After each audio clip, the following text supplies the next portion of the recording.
Vocês estão felizes? Amém? Eu estou com muita expectativa para o que Jesus vai fazer aqui hoje. E expectativa é uma das chaves que eu quero compartilhar nessa mensagem. Eu quero te convidar em nome de Jesus a não se distrair. Eu quero te convidar também a fluir nessa mensagem. Quando Deus falar algo contigo, reage a isso. Amém? A gente está começando uma nova série. E essa nova série se chama All In. E esse é uma jogada de pôquer. Talvez você está até agora curioso, querendo saber aonde a gente vai, ou que tipo de heresia a gente vai usar para misturar um tema tão paradoxal com o Evangelho. Mas tem algo que me chama a atenção no all-in, e é esse estilo de vida que eu quero te convidar a viver. All-in é uma jogada no pôquer, quando você deposita todas as suas fichas na mesa. O all-in é quando o cara acredita tanto nas cartas que ele carrega, que ele fala, quer saber, eu vou apostar tudo que eu tenho nisso. Você está comigo, gente? Fica ligado então, não se distrai, ninguém conversa, ninguém andando, por favor. Essa palavra vai liberar destinos aqui hoje. O all-in é quando o cara olha para aquilo que ele carrega e ele fala, cara, quer saber, eu acredito tanto no que eu carrego que eu vou apostar todas as minhas fichas. Você sabe qual é a primeira chave do all-in que eu quero compartilhar com você para esse nosso estilo de vida? É quando a gente entende que caminhar com Deus é caminhar sem reservas. Caminhar com Deus é caminhar sem guardar, porque não tem expectativa no que vai acontecer amanhã. Caminhar com Deus é como o povo no meio do deserto. O povo por um momento começou a querer guardar o maná. Deus enviava todos os dias o suprimento. O povo começou a querer guardar. Sabe o que acontecia? Apodrecia. Porque é um princípio básico na relação com Deus, se chama dependência. Deus estava ensinando para o povo, não guarda o que eu te dei hoje, porque quando você guarda o que eu te dou hoje, você está dizendo para mim que você tem medo de eu não te dar amanhã. O que Deus está dizendo é o seguinte, ei, o que eu te dou hoje é suficiente para o hoje e o amanhã, fica tranquilo, o mesmo Deus que faz hoje vai fazer amanhã também. Você está comigo?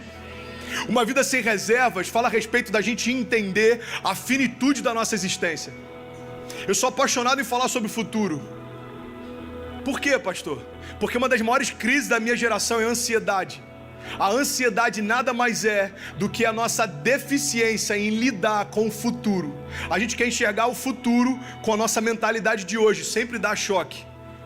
O futuro nada mais é do que Deus te mostrando quem você vai se tornar daqui a algum tempo. Só que quando você recebe essa visão do céu, você ainda não está preparado para aquilo. Sabe o que é a ansiedade? A gente querer viver um tempo que a gente não está preparado para viver. Por isso que a gente vive em crise. Depressão, síndrome do pânico, ansiedade, pensamentos de morte. É por isso que tem tanta gente perdida, mesmo caminhando dentro da igreja. Por quê? Porque se você não souber lidar com o teu futuro, você vai estar sempre em crise com o teu chamado. Você está comigo? O que é o estilo de vida all-in? É quando você olha para tudo que Deus te deu e fala, quer saber, Deus, eu não vou guardar nada para amanhã, eu vou queimar como se fosse a última vez. Eu recebi uma mensagem de um jovem, um liderado meu lá no Brasil, um pouco antes de eu pregar. Eu estava num hotel, acho que era uma cidade em São Paulo, e chegou a mensagem dele. Essa mensagem mudou a minha vida. Ele falou, pastor, quando você pregar essa noite, pregue como se Jesus fosse voltar no meio da mensagem. Eu falei, uau, isso ressignificou todas as minhas pregações a partir dali. Você sabe por quê? Porque de fato Jesus pode voltar no meio da minha mensagem. E o temor que foi gerado em mim é que tipo de adoração eu vou estar entregando para Ele se Ele voltasse durante ela. Será que eu vou ter que ter dedos e falar, Jesus, desculpa, hoje eu estava um pouco cansado, você chegou do nada, eu não sabia. Jesus, desculpa, hoje eu preparei qualquer coisa porque eu não sabia que se o culto ia lotar ou não. Não, eu quero que independente do lugar, da hora, quando Jesus voltar, Ele encontre em mim um coração queimando sem reservas. É por isso que uma das coisas que me deixa mais angustiado é quando a presença de Deus invade o lugar e tem pessoas apáticas. Pastor, mas e quem não teve experiência? Quem não teve experiência, tudo bem. O problema é quem já teve lá e se contenta com algo abaixo disso. Cara, uma vida sem reservas. Literalmente viver como se não houvesse amanhã. Literalmente entregar em cada culto a toda oração como se fosse a última vez. Um dia você acerta. Se lançar, fluir. Entender que tudo aquilo que Deus tem para hoje, entenda, não tem um botão para apertar o replay. Essa noite não acontece de novo. Esse culto não volta mais. Então experimente tudo aquilo que Deus colocou à mesa hoje. Ei, a mesa está preparada, você tem acesso a ela. Toma o teu lugar, caminha à altura da tua identidade. Nós somos filhos de Deus, justificados por Ele. Não tem nada que pode te impedir de experimentar o que Deus te prometeu. Entenda isso. Jesus vai voltar, mas Ele não vai ser crucificado de novo. Presta atenção nisso.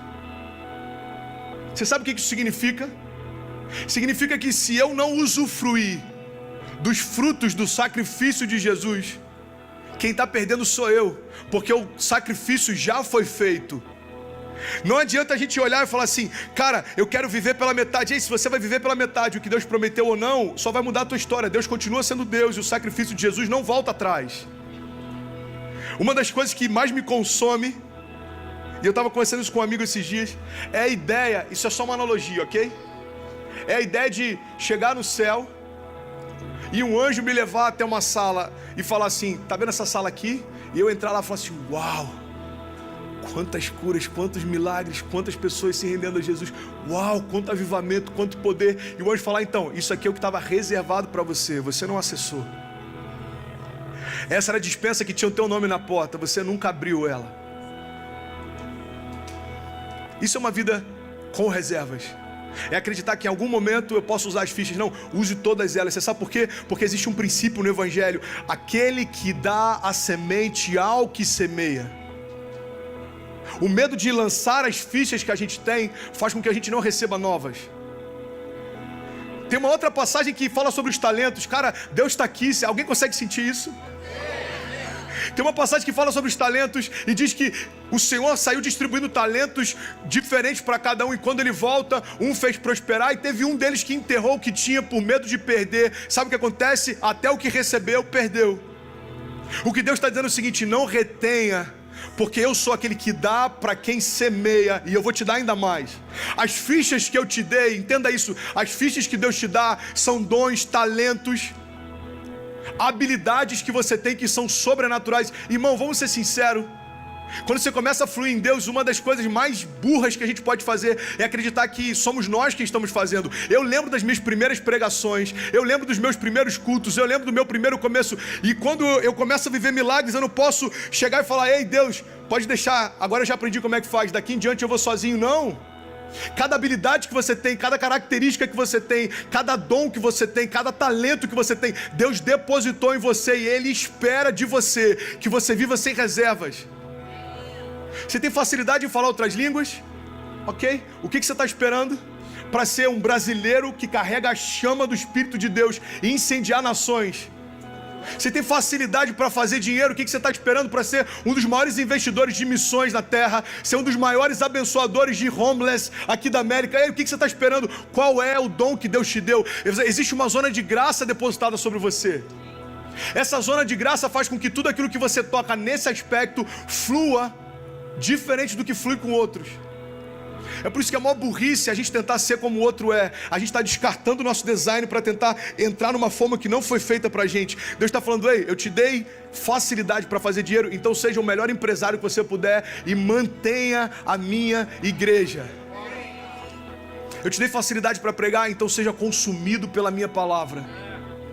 Eu te dei facilidade para ajudar pessoas, então entenda, você recebeu um ministério de ajuda, vai ter sempre alguém precisando, e eu vou te mostrar exatamente quem é. Você está comigo? All in. Deus tem falado muito isso comigo. Sabe, uma chave virou na minha vida alguns anos atrás, quando eu perdi um primo meu. Foi o meu primeiro discípulo. Eu me converti e eu comecei a caminhar com Deus, e Ele começou a desejar viver o que eu estava vivendo. E eu lembro que ele foi à frente, aceitou Jesus, ele foi meu padrinho de casamento, e estava tudo certo, até que do nada, cara, ele ganhou um presente, ele ganhou um carro, e ele se deslumbrou com aquilo aí. Ele já não tinha mais tanto compromisso, ele só queria saber de viajar, de dar rolezinho, de ir pra noitada. E aí um belo dia eu recebo uma ligação que mudou a minha vida. Eu estou trabalhando no escritório, o telefone toca, e a notícia era o seguinte: o teu primo acabou de morrer num acidente de carro.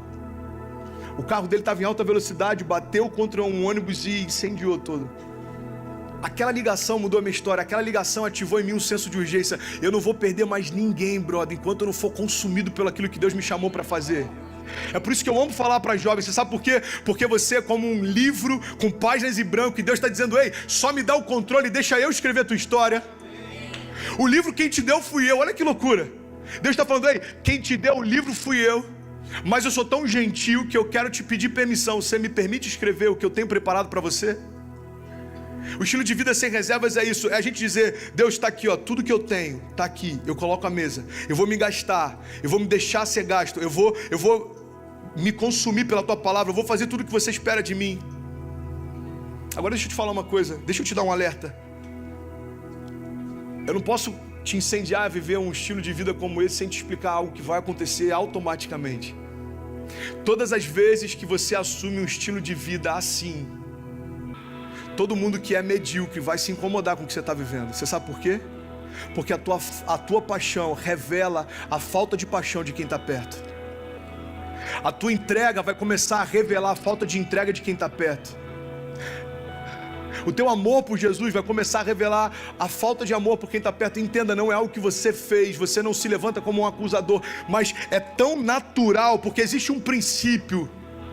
Esse princípio é, se você quiser, pega essa chave: quando uma verdade se estabelece, tudo que é falso se autodenuncia. Quando aquilo que é verdadeiro se estabelece num lugar, tudo que é falso, você não precisa nem falar, é natural, você olha e fala: ih, mano, não é. É por isso que quando Jesus começa a pregar, as pessoas entram em crise, porque falam: ei, peraí, esse cara está falando as mesmas coisas que os mestres da lei falam, mas quando ele fala é diferente, eu tenho prazer em ouvir. Quando ele fala é diferente, coisas sobrenaturais acontecem. Você sabe por quê? Porque a verdade de Deus se estabeleceu, tudo que era falso se autodenunciou. Você já parou para pensar por que Jesus foi perseguido? Alguém que curava enfermos, ressuscitava mortos, alguém que liberava a palavra. Eu vou te explicar por quê. É porque quando Jesus se manifesta, as evidências do poder sobrenatural que ele carregava revelavam a falta de poder de quem o combatia. Quando Jesus se levanta, as evidências do evangelho que ele compartilhava iam de encontro à falta de evidências de quem falava em nome de Deus.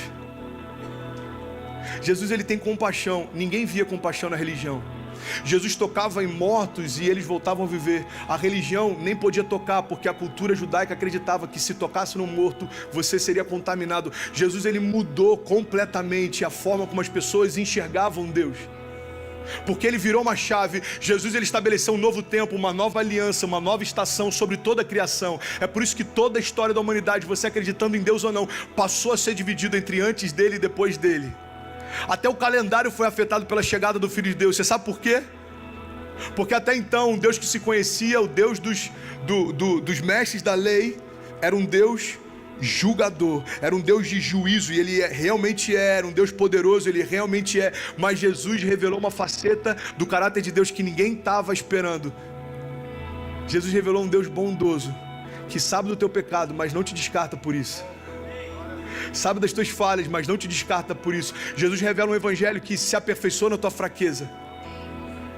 Diga ao fraco: eu sou forte. Jesus, ele manifesta, ele revela um tipo de Deus que ninguém conhecia. A religião entra em choque, a religião entra em conflito, o Estado começa a ser afetado. Você sabe por quê? Porque toda vez que uma verdade se estabelece, o que é falso se autodenuncia. Você está comigo? Abaixa só um pouquinho, por favor, o som. Agora, pastor, o que é uma vida medíocre? Gente, eu tenho um pouco de palavra para compartilhar aqui hoje. Eu preciso de mais 20 e poucos minutos pelo menos. Vocês estão comigo? Amém? Vocês me dão esse tempo? Então não me deixe sozinho não, vamos juntos. Você sabe o que é uma vida medíocre? Eu fiquei pensando, eu vou usar outra palavra para falar isso, porque ela é tão pesada. Eu falei, deixa eu procurar o significado de medíocre, para ver se eu preciso medir as palavras. Olha o significado de medíocre: sem expressão ou originalidade, mediano, pobre, banal. E talvez a pergunta de alguns para mim agora seja: ei, pastor, o que é medíocre? É medíocre não conhecer a palavra? Não, não é medíocre. Medíocre é que você se contentar com isso. Pastor, é medíocre não viver milagres? Não, isso não é medíocre, pelo amor de Deus. Medíocre é você se contentar com isso. Pastor, é medíocre eu estar sempre no meio do mover de Deus, vendo pessoas sendo incendiadas e eu ficar sempre alheio? Não, pelo amor de Deus, entenda, isso não é medíocre. Medíocre é você se contentar com isso.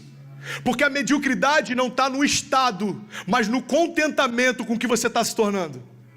Estar doente não é medíocre. Aceitar a doença é. Porque o Evangelho diz que pelas pisaduras de Jesus nós já fomos sarados. Então a mediocridade não está no teu estado atual, mas na tua aceitação em relação a Ele. Estar em pecado, se você acabou de ter o primeiro contato com Deus: pastor, eu estou fumando, eu estou bebendo, eu estou transando com a minha namorada, eu não quero nem ir para a igreja. Ei, não, presta atenção, isso não é medíocre, cara. Medíocre é o cara que está mergulhado em Deus há meses e continua fazendo isso, se contentou com isso. all in, um estilo de vida sem reservas. E quando esse estilo de vida começa a ser manifestado no meio da nossa geração, aquilo que é medíocre se autodenuncia, fica feio para quem faz. Você já ouviu essa expressão? No Rio a gente usa muito. Quando alguém está fazendo algo contra você, entre os nossos amigos a gente sempre falava isso lá: mano, fica tranquilo, fica feio para quem faz. A Bíblia diz que Jesus acaba de ressuscitar Lázaro. Está na minha e na sua Bíblia. Jesus acaba de ressuscitar Lázaro. E a palavra de Deus diz que os religiosos começam a tramar a morte de Jesus. Mano, que loucura. Jesus acaba de ressuscitar um homem. Era o momento certo dele se render e reconhecerem que ele de fato era quem dizia ser. Não. Aumenta ainda mais a perseguição. Por quê? Porque tem gente que nunca vai aceitar aquilo que você carrega. Mas entenda, a gente não se move por aprovação, a gente se move por um desígnio de Deus. Eu não estou preocupado com o que estão achando, eu estou preocupado em fazer o que Deus me chamou para fazer. Sabe, eu quero compartilhar 3 chaves com você que eu creio que pode despertar algumas pessoas aqui. E a primeira delas é isso: não se contente com qualquer coisa abaixo do que Deus te chamou para ser. Isso é ser medíocre. Tem um provérbio oriental, eu acho maravilhoso e me assusta porque eu acho que ele retrata perfeitamente a nossa geração. Esse provérbio diz assim: homens fortes criam tempos fáceis. Tempos fáceis criam homens fracos. Homens fracos criam tempos difíceis. Sabe o que me deixa maluco quando eu estou vendo os jovens que não estão nem aí com aquilo que Deus depositou sobre eles? Porque eu posso ver um jovem que está bem resolvido em ser mediano na fé. Um jovem que está bem resolvido em ser mediano com Deus. Quando eu olho para esse cara, eu tenho convicção: mano, esse cara deve ter tido uma vida muito fácil. Porque o pai dele deve ter sido um homem forte que se deu de todas as formas para gerar para esse cara um tempo fácil. Qual foi o problema? Ele teve tudo que o pai não teve, mas não se tornou quem o pai foi. Qual o recado que a nossa geração recebe quando a gente se torna pai? Não se preocupe em dar para os seus filhos o que você não teve. Se preocupe em dar para os seus filhos princípios que você não viveu quando estava na idade dele. Porque a minha filha tem a alegria hoje de poder dizer: o meu pai é pastor, eu sou o primeiro pastor da minha casa. Agora, quando o esposo dela for pastor, se for o caso, ela já vai poder falar assim: a gente é a segunda geração de evangélicos e de pastores, daqui a 3, 4 gerações vai ser uma realidade diferente. Mas quando isso começou? Quando há 13 anos atrás eu disse sim numa igreja pequenininha lá no interior, e ali começou a minha história com Deus. Entenda, o que você faz hoje define o que os seus filhos vão viver amanhã. A gente está construindo uma história que não diz só a respeito a 2019, não diz respeito só a Orlando. E entenda, é muito maior do que aquilo que você imagina, porque o evangelho não termina em você, começa em você. Quando a minha casa foi salva, não tinha a ver com a casa do André, não. Tinha a ver com a geração que seria tocada pelos frutos da conversão da casa do André. Você imagina se a gente fechasse as portas e falasse: ei, a partir de agora a gente só ouve música gospel, a gente só vai ouvir pregação, a gente vai se fechar no nosso mundo até Jesus voltar. Sabe o que aconteceria? Eu estaria dizendo para Deus: ei Deus, você alcançou minha casa, isso para mim é suficiente. Eu não quero me contaminar. Cara, não termine em você, comece em você. Você foi salvo, você vai salvar muitas pessoas através da palavra. Você foi curado, você vai curar muitas pessoas através do sangue de Jesus. Você foi liberto, você vai ser canal de libertação para muitas pessoas. Por quê? Porque aquele que começou a obra é fiel para completá-la, é fiel para cumprir. Você pode aplaudir mais forte se for para Ele.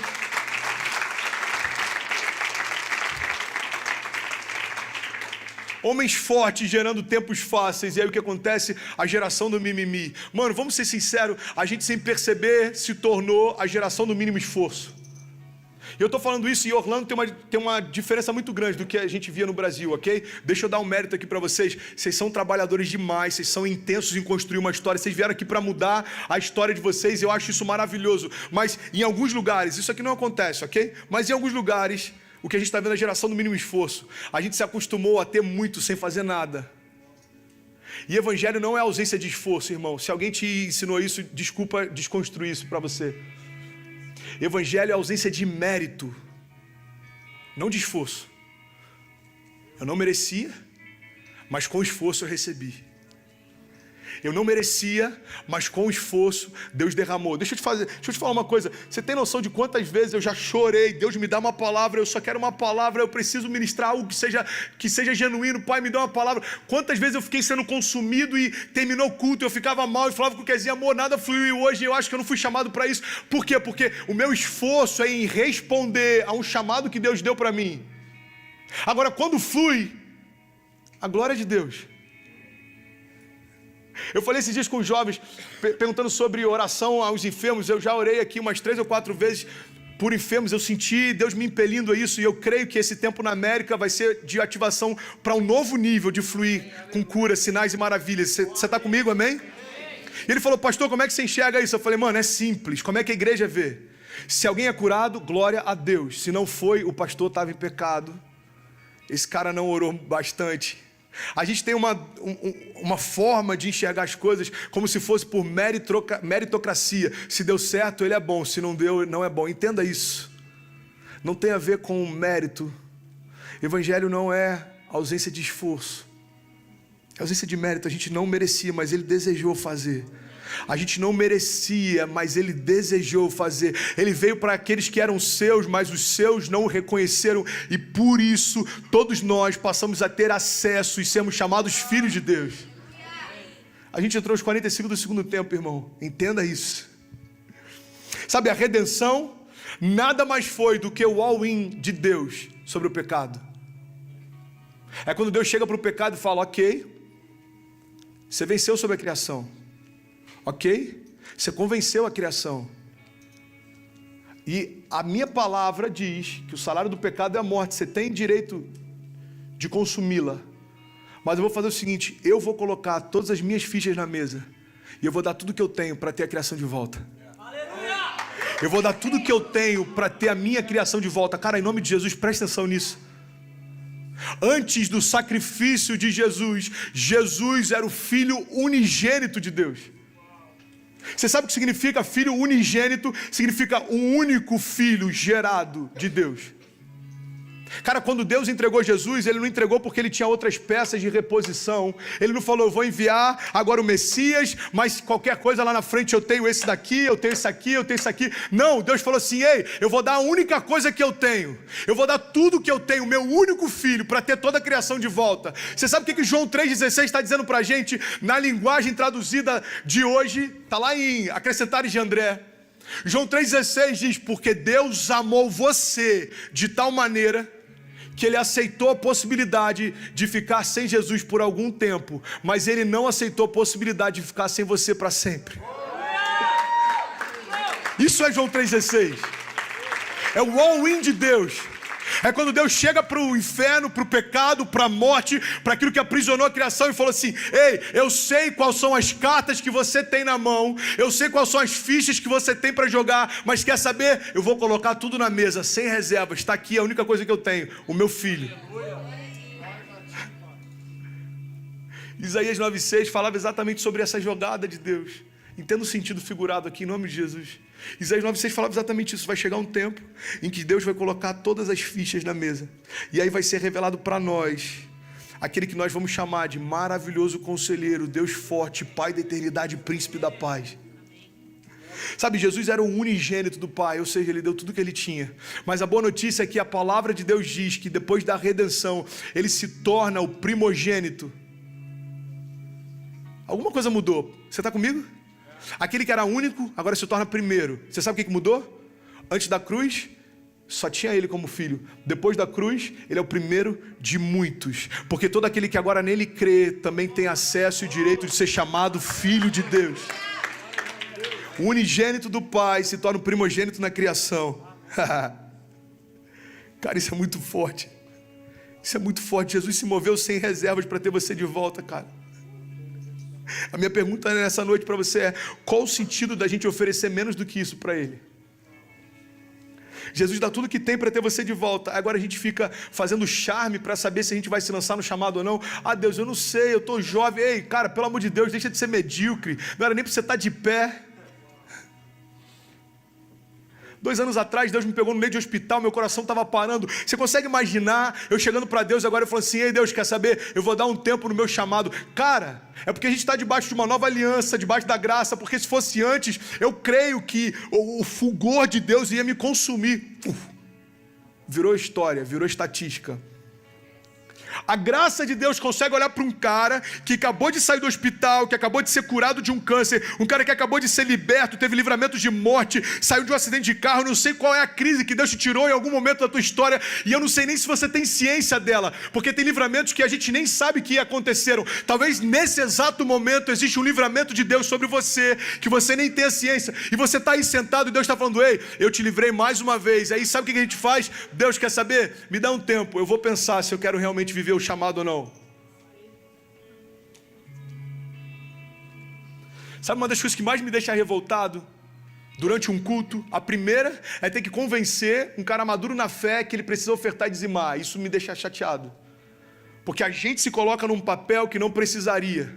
Quem é maduro na fé não se move por entendimento da palavra daquele dia, se move por entendimento de um princípio eterno. A palavra hoje foi boa, eu vou ofertar. Não, cara, deixa de ser medíocre. Não tem a ver com a palavra de um dia, tem a ver com um princípio que dura para sempre. A lei da semeadura é um princípio eterno, não vai mudar. Sabe qual é a segunda coisa que me deixa revoltado? É durante uma ministração de ceia, ter que convidar quem é maduro na fé a lembrar daquilo que Deus fez. Às vezes a gente está tão frio, a gente está tão desligado que a gente está assim: amém, pastor, que horas que vai chegar o momento do pãozinho, do suco? Ei, presta atenção, cara. Quando Jesus faz a última ceia, Ele está dizendo: todas as vezes que fizerem isso, façam em memória de mim. Você tem noção que os momentos finais de Jesus, a Bíblia diz que Ele estava tão tenso, que aconteceu um fenômeno. Isso é cientificamente comprovado. É só em momentos onde o teu corpo está no nível máximo de estresse. A Bíblia diz que Jesus transpirava sangue. Jesus transpirou sangue. E aí talvez alguns pensem até hoje, eu creio que isso vai mudar na mente de alguns aqui, presta atenção. Talvez alguns pensem que Jesus estava tenso por causa da cruz, por causa da dor da cruz, por causa da dor dos pregos, dos cravos, por causa da humilhação dos soldados. Presta atenção, cara, em nome de Jesus. A Bíblia diz que os discípulos, os apóstolos, depois de Jesus, muitos foram crucificados. André foi crucificado numa cruz em formato de X, alguns de cabeça para baixo, alguns foram decapitados. Você acredita de verdade que Jesus teve medo da morte por causa da dor? Você sabe por que Jesus estava cercado de temor, de medo, angústia mortal, como diz a palavra? Porque Jesus sabia o que estava naquele cálice. Jesus, Ele é a palavra de Deus diz que no princípio Ele era o verbo estava com Deus, o verbo era Deus, e todas as coisas foram feitas por meio dEle, sem Ele nada do que foi feito se fez. Jesus sabia o que aquele cálice carregava, a condenação de toda a criação, todo pecado, todo jugo, toda enfermidade, todo laço de morte, tudo aquilo que o diabo tinha sobre nós como uma condenação justa, estava naquele cálice. Jesus sabia que quando Ele tomasse daquele cálice, pela primeira vez aconteceria um fenômeno. Pela primeira vez, Ele seria afastado do Pai. Cara, presta atenção, mano, isso é muito forte. A Bíblia diz lá em Gênesis que a terra se forma e vazia, e o Espírito de Deus pairava sobre a face das águas. E olha só que louco, presta atenção nisso. E disse Deus: haja luz, e houve luz. E isso foi antes de Deus dar ordem para que fossem criados os luminares da terra. A luz que ilumina o mundo no princípio não é a luz do sol, da luz das estrelas que só é criado 2 dias depois, não. A luz que se revela no princípio da criação fala a respeito de Jesus, o Filho de Deus. Deus está chamando Jesus e falando: ei filho, o Espírito já está sobre a face das águas, agora só falta você. Haja luz, se revele a luz de Deus sobre toda a criação. Haja luz, se manifeste a luz de Deus sobre toda a criação. E pum, houve luz. Aí lá na frente, quando Ele vai criar o homem, Ele fala: façamos então o homem, a nossa imagem e semelhança. Você está comigo? Existe uma conferência, o Pai, o Filho e o Espírito Santo trazendo luz à criação. Pastor, onde é que você quer chegar? Você vai entender. No princípio, Ele estava com o Pai. Aí a gente vai ler em João: no princípio Ele era o verbo, estava com Deus, era Deus, todas as coisas foram feitas por meio dele, sem Ele nada do que foi feito se fez. Então entenda, a palavra de Deus diz que desde o princípio, antes de todas as coisas, desde a eternidade passada, Ele era Deus, estava com Deus.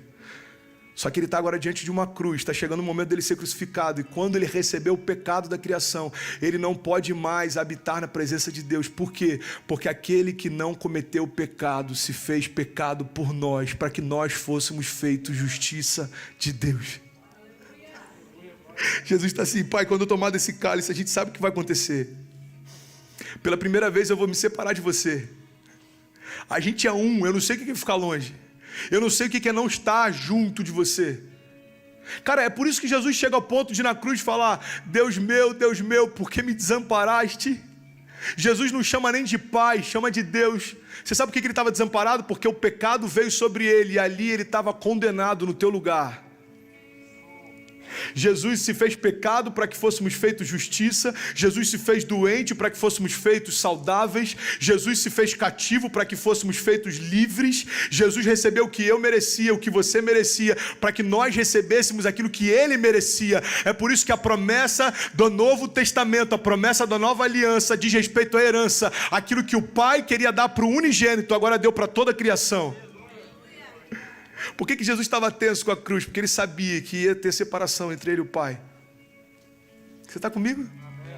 Qual que foi o all-in de Deus? O all-in de Deus é quando Deus falou: eu aceito abrir mão de qualquer coisa, até do meu filho, mas eu não abro mão de você, de você, de você, de você, de você, de você, de você. Eu não abro mão de você. Esse é o all-in de Deus. Cara, eu tinha tanta coisa para falar, eu nem comecei a mensagem, tem 3 tópicos ainda. Mas eu sinto Deus levando para um outro lugar, velho. Esquece, irmão. Eu confesso que eu já fiquei frustrado, cara, em alguns cultos, alguns momentos com os jovens, porque eu não sei, cara, eu tenho uma expectativa de que todas as vezes que os jovens se reúnem vai ser algo poderoso. E para mim é tão angustiante quando eu vejo uma expectativa medíocre a respeito do que vai acontecer naquela noite, sabe? Porque eu chego queimando, velho. Quando eu falo assim: cara, quem tá com expectativa vai ser a melhor noite da tua vida, mano, isso não é um slogan. Isso é uma verdade para mim. Porque se alguém for transformado nessa noite, eu creio que mais de um está sendo. Daqui a 10 anos, se você chegar para mim e falar assim: mano, naquela noite Deus mudou a minha história. Cara, se cumpriu a promessa que eu recebi há 13 anos atrás, quando Deus falou que me daria palavras que mudariam histórias. O que você está experimentando hoje é o cumprimento de parte do meu chamado. Agora deixa eu te falar, tem uma geração esperando o cumprimento do teu chamado também. Tem uma geração que está falando: ei, cara, se coloca de pé logo, porque eu não tenho muito tempo. Se coloca de pé logo, mano, os dias são rápidos. Tem espíritos de morte batendo na minha porta, tem pensamento suicida. Ei, se coloca de pé logo, não dá mais para brincar, irmão. Pelo amor de Deus, se coloca de pé e me ajuda. Tem uma geração clamando isso, sem saber e sem usar palavras. Quando eu me converti, alguns amigos apostaram quanto tempo duraria a minha conversão. Alguns deles buscam conselho em mim hoje. Porque se tem uma coisa que mostra quem é quem em Deus, é o tempo, irmão. A loucura da nossa geração não é ser intenso. A gente consegue ser intenso para qualquer coisa. O desafio da nossa geração é ser constante. Sabe qual a chave de queimar por Deus? É constantemente nos mantermos intensos. A palavra diz: o fogo arderá continuamente sobre o altar e ele não se apagará. Eu lembro que um tempo atrás eu fui para Las Vegas. Tem 1 ano e pouco, 2 anos. Eu fui numa igreja lá, depois eu fui jantar. E no meio do jantar aconteceu aquele atentado terrorista, 1 ano e meio a 2 anos atrás, o maior atentado terrorista com arma da história da América. Eu estava no meio do olho do furacão. Hoje eu estava até olhando o vídeo, acho até que eu mandei para o Eliel o link do post. Eu procurei na minha timeline, se você procurar lá atrás você vai ver. Uma correria, todo mundo se jogando debaixo da mesa, daqui a pouco a polícia vem e manda a gente ir para o subsolo do restaurante. A gente ficou dentro de uma despensa, fecharam a porta, aquele silêncio, ninguém sabe o que está acontecendo. Eu tirei a Kezinha na hora do grupo da liderança do Next, lá do Brasil, e falei: gente, ora por mim, aconteceu um atentado terrorista, eu estou escondido aqui debaixo do subsolo, não sei o que vai acontecer. Essa foi a minha experiência com Vegas. Não foi muito legal. Mas eu vi uma coisa em Vegas, e tem a ver com o que eu quero falar essa noite. Eu vi em Vegas, nos cassinos, pessoas colocando todas as fichas na mesa. Eu vi em Vegas pessoas colocando todo o patrimônio na mesa. Cara, pega isso, porque isso é uma chave que pode mudar a tua história. Eu vi em Vegas pessoas colocando o futuro dos filhos na mesa, o futuro do casamento na mesa. Por que alguém coloca todas as fichas na mesa? E aí vai a primeira chave que eu quero compartilhar com você. São 3, eu não sei se vai dar pra gente fluir todas hoje, mas qualquer coisa deixa pra semana que vem. Preste atenção nisso. O que leva alguém a colocar todas as fichas que tem sobre a mesa? Uma palavra que pode mudar a tua história a partir de hoje. Se chama expectativa. Ninguém aposta tudo que tem em algo que não tem expectativa. Ninguém coloca tudo que tem em algo que não tem expectativa. Preste atenção nisso, em nome de Jesus. Sabe o que eu aprendo com isso? Se não existe intensidade no meu chamado, eu não tenho expectativa de que Ele é o que Deus tem para mim. Se não existe expectativa na minha entrega, o que eu estou dizendo para Deus é o seguinte: eu não tenho expectativa de que você de fato pode mudar a minha história. Por isso que eu estou sempre para lá e para cá. Você sabe o que é inconstância? Inconstância nada mais é do que a gente dizer para os céus: eu não tenho tanta expectativa assim de que vale a pena me lançar completamente em Deus.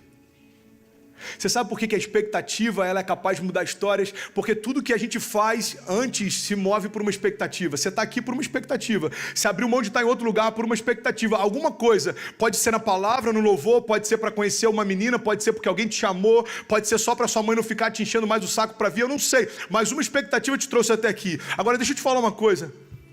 Você consegue imaginar o poder explosivo da nossa expectativa sendo alinhada com a expectativa de Deus para nós? Você sabe o que é a fé? A fé nada mais é do que a gente ter uma expectativa pelo sobrenatural tão grande que a gente se esvazia de qualquer espaço para que hajam dúvidas. A fé é você falar: ei Deus, eu tenho tanta expectativa de que você vai mudar a minha história que não tem nem espaço para dúvidas. A fé preencheu todo o vazio dentro de mim.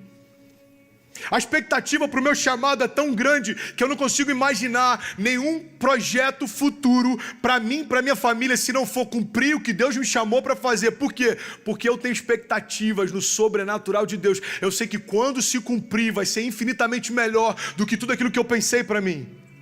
Você está comigo? O que leva alguém a abrir mão de tudo que tem? Expectativa. Hebreus 11:1 diz: ora, a fé é a certeza daquilo que esperamos e a prova das coisas que não vemos. Mano, a fé é tão louca que ela prova aquilo que você não consegue ver. E às vezes a gente está querendo ver para provar para a gente mesmo que é real. Isso não é fé, mano, isso é óbvio. Qualquer ateu se move assim também. Me mostra e eu creio. Não, o evangelho é diferente. Eu creio, nem precisa me mostrar. E porque eu creio sem ver, os meus olhos verão. Isso é muito forte, mano. Porque eu creio sem ver que quando Deus me disse que me traria para a América ia acontecer, hoje meus olhos naturais veem aquilo que lá atrás era invisível. Quando eu creio sem ver, os meus olhos verão. Você está comigo? Diga amém. Sabe qual é o problema da descrença? A descrença nos deixa mais confortáveis. Eu sei que a palavra está extensa, mas não perde isso, amém? Por favor. Deus está movendo aqui e vai além do meu sermão. Porque uma das características da palavra de Deus é que quando ela é liberada, a vida que existe nela flui sobre quem está ouvindo. A Bíblia diz que enquanto Jesus ensinava a palavra, pessoas eram curadas. Tem muito mais do que um sermão entrando na tua mente. Tem poder de Deus sendo liberado sobre você. Amém? Tem um fluir de Deus sendo liberado aqui. Você sabe por que às vezes a gente prefere a descrença?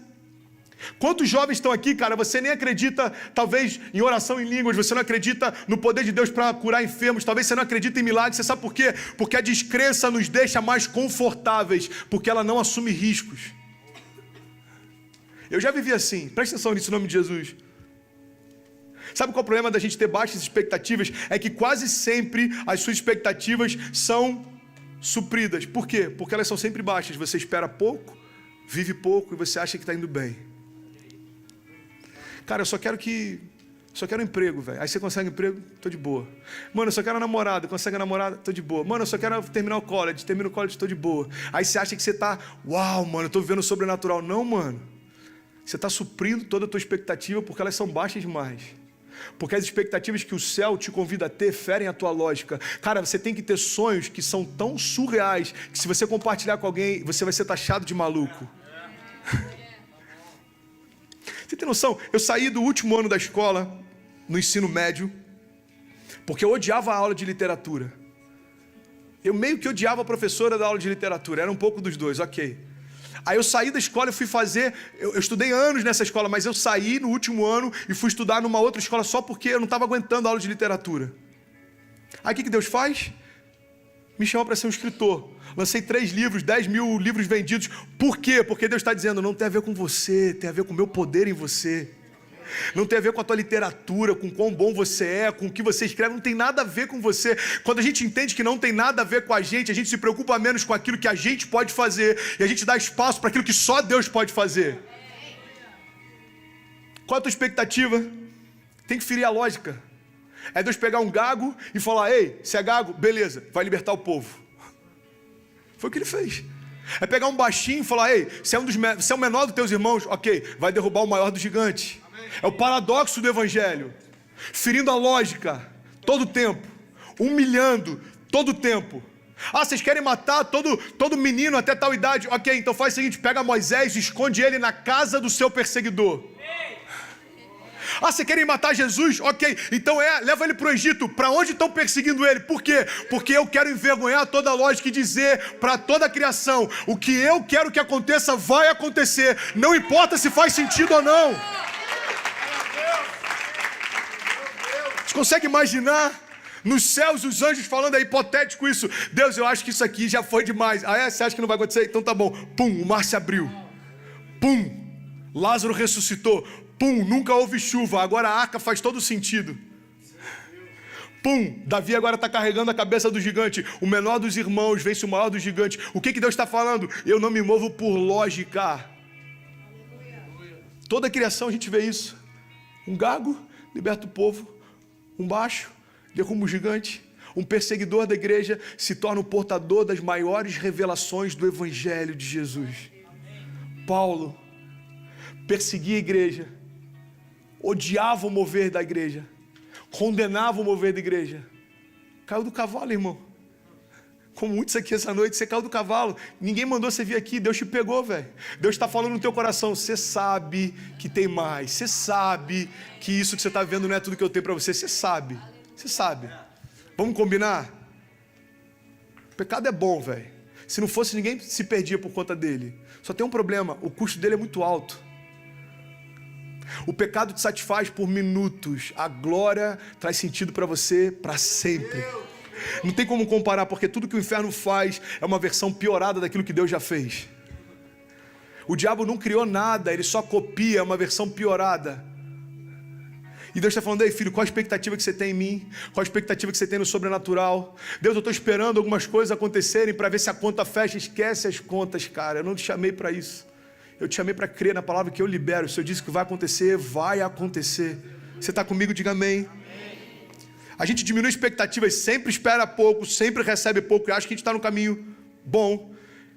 Eu acho que essa é a explicação porque tantas meninas lindas são casadas ou namoram com caras tão feios. Se puder abaixar um pouquinho instrumental, velho. Por quê? Eu vou te explicar. No início você tinha expectativa: eu quero um príncipe num cavalo branco.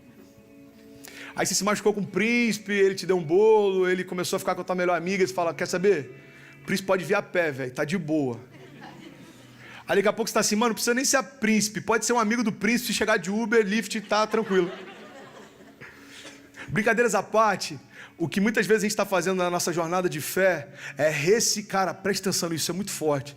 É ressignificar o que o poder de Deus pode fazer de acordo com as nossas experiências passadas. Deus não curou o meu avô, eu começo a colocar em xeque se Deus pode curar o enfermo.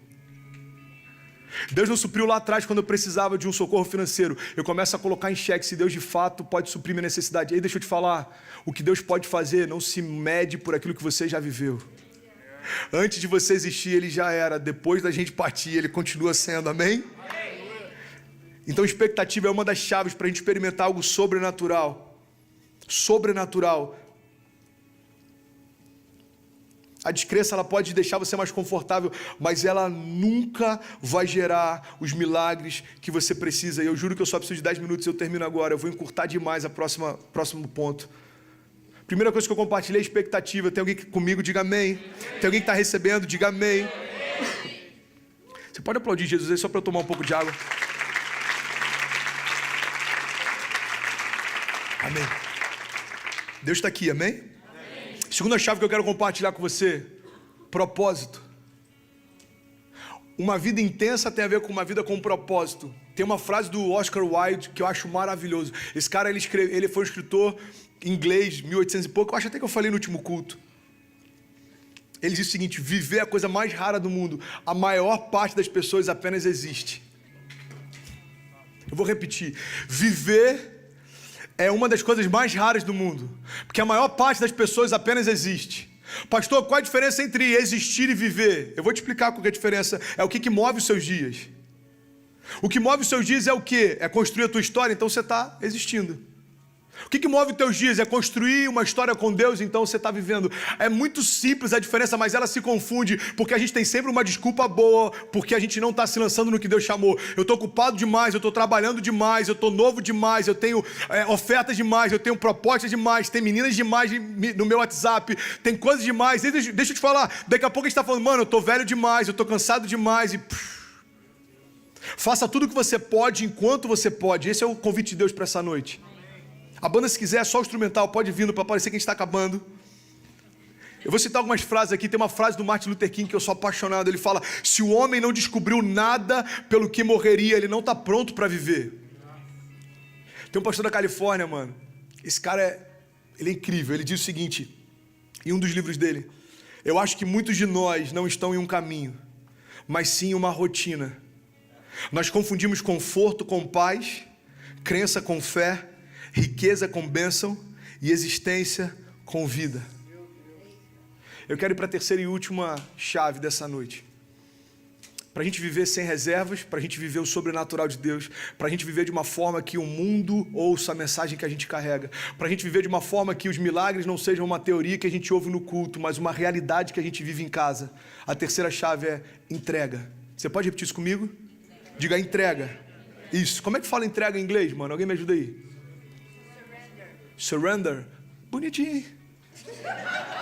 Cadê Kezinha? Gostei do nome, amor. Surrender Fernandes. Mr. Surrender Fernandes, please. Terceiro ponto, entrega. Você quer um exemplo claro? Eu já estou finalizando. Não se distrai, cara. Não pede o que Deus vai fazer aqui. Sabe qual é o terceiro ponto? Entrega. E sabe um exemplo maravilhoso na Bíblia que tem a ver com a gente? O jovem rico. Tem muita gente que acha que o problema de Jesus com o jovem rico era a riqueza que o jovem tinha.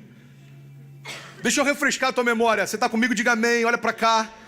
Jesus encontra um jovem rico e ele fazia tudo de acordo com os preceitos e os princípios. Aí Jesus fala: mano, faz o seguinte, vende tudo que tem e me segue. A Bíblia diz que ele parou para pensar em tudo que tinha e falou: é alto demais o que você está me pedindo. Aí tem gente que fala: Jesus tinha problema com riqueza. Não tinha. Jesus tinha finanças também. Presta atenção nisso. Jesus era simples, mas Jesus não era pobre, porque não faz parte da natureza de Deus pobreza. Pobreza é a ausência daquilo que você precisa e é necessário. Não faz parte da natureza de Deus. Não tem sentido aquele que veio trazer remissão se mover com uma característica que não é do seu caráter. Pastor, me dá um exemplo então. Eu vou te dar um exemplo. Jesus tinha tanto dinheiro que ele não só tinha um tesoureiro para cuidar do que tinha, como o tesoureiro tirava sempre da bolsa dinheiro e ainda assim não faltava. Você já parou para pensar nisso? Se Jesus não tivesse dinheiro, ele não precisaria de um tesoureiro, irmão. Ele estava sempre com alguma coisa trocada. Ei, mano, o que a gente faz? Sei lá, vamos orar e Deus vai fazer. Não. Ele tinha um tesoureiro para cuidar das finanças. Então entenda, pastor, qual era então a preocupação de Jesus com o jovem rico? Eu vou te explicar. Jesus sabia aquilo que no futuro roubaria o jovem dele. Então Jesus está falando: ei, para você não se perder de mim lá na frente, abre mão daquilo que vai te trazer condenação hoje.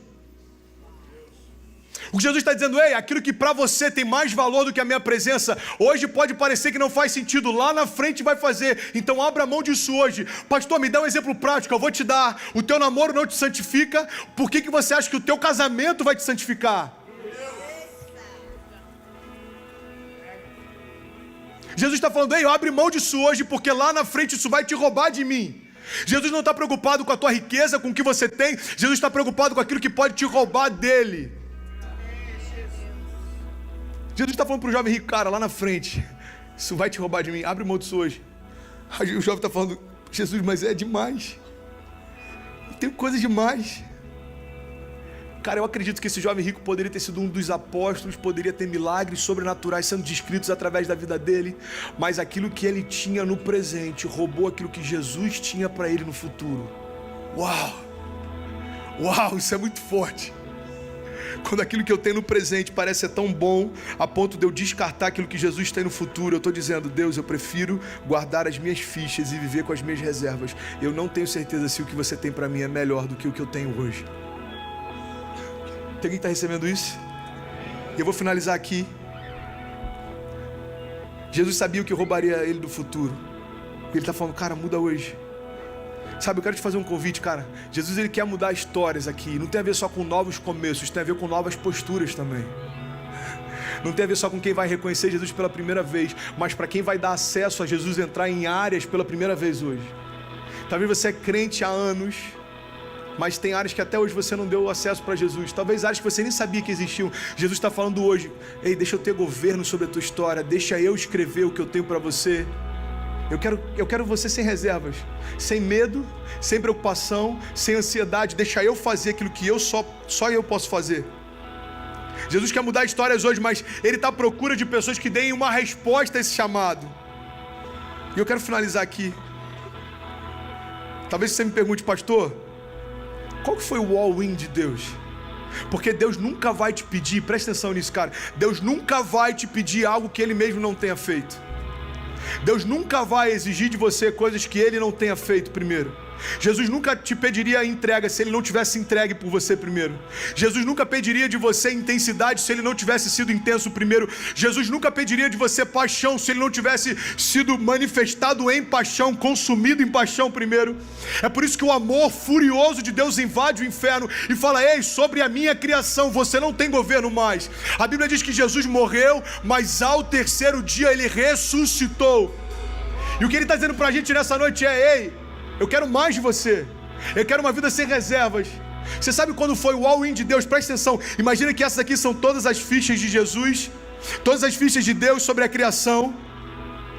E o all-in de Deus se manifesta lá em 1 Coríntios 15:55, quando a palavra diz: a morte foi tragada pela vitória. Onde está, ó morte, a tua vitória? Onde está, ó morte, o teu aguilhão?